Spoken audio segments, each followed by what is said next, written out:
गांव के जाने माने परिवार की बहू बनकर निधि घर आई। उसका विवाह सुमित्रा देवी के इकलौते बेटे अजय से हुआ था। शादी के बाद पूरे घर में खुशी का माहौल था, लेकिन सास सुमित्रा देवी के मन में एक अजीब सा संकोच था। उन्हें लगता था कि नई बहू घर के माहौल को बदल देगी और उनकी चलती नहीं रहेगी। शुरुआत के कुछ दिन तो रस्मों और मेहमानों के बीच ही बीत गए, लेकिन जैसे ही सब शांत हुआ, सास बहू के असली रिश्ते की परीक्षा शुरू हो गई। निधि, रोटी गोल नहीं बनी। तुम्हें इतना भी नहीं पता कि सुबह पहले मंदिर में दिया जलाया जाता है। अरे, बहू ऐसे बैठी रहती है क्या? घर के काम में हाथ बटाना सीखो। हर छोटी छोटी बात पर सुमित्रा देवी उसे टोकती।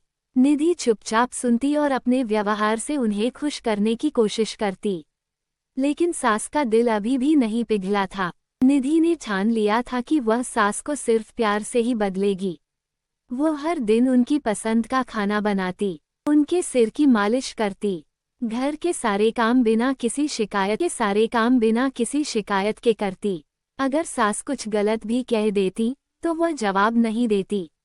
धीरे धीरे सुमित्रा देवी को महसूस होने लगा कि निधि जैसी बहू मिलना सौभाग्य की बात है। डॉक्टर ने कहा, बहू को आराम की सख्त जरूरत है।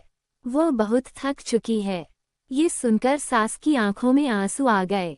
उन्होंने पहली बार महसूस किया कि जिस बहू को वह ताने देती थी, वही 5 सास बहू का प्यार। निधि के ठीक होते ही सास ने पहली बार उसे प्यार से अपने पास बुलाया। बेटा, मैंने तुझे बहुत सताया, लेकिन तूने कभी पलट कर कुछ नहीं कहा। निधि की आंखें भर आईं। उसने अपनी सास के पैर छूकर कहा, माँ, आप तो मेरी माँ जैसी हैं। मैं हमेशा आपकी सेवा करूंगी। उस दिन के बाद सास और बहू का रिश्ता बदल गया। अब सास खुद निधि का ख्याल रखती और दोनों माँ बेटी की तरह रहने लगीं।